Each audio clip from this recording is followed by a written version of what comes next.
Welcome to the Salmon Runs YouTube. Enjoy the video. You begin by securing data.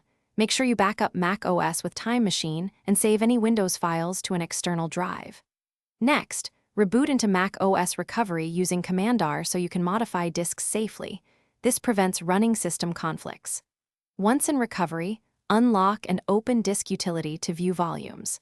Locate the boot camp or NTFS volume by size and label and mount it if needed to confirm contents. This ensures you remove the correct partition without harming Mac OS. Now you remove the Windows partition. If you have an Intel Mac, run Boot Camp Assistant and choose Restore to a single Mac OS partition for the simplest, guided removal. On other Macs, in Disk Utility choose the NTFS/bootcamp volume, delete it, and then select the main app's container to expand into the freed space. Once deleted, resize or merge the freed space into your Mac OS app's container so Mac OS regains the storage. Make sure the app's container is the active startup volume before rebooting. Finally, reboot into Mac OS and confirm the system boots normally. Open System Settings and pick the correct startup disk. Run Disk Utility First Aid on the app's container to catch leftover file system issues.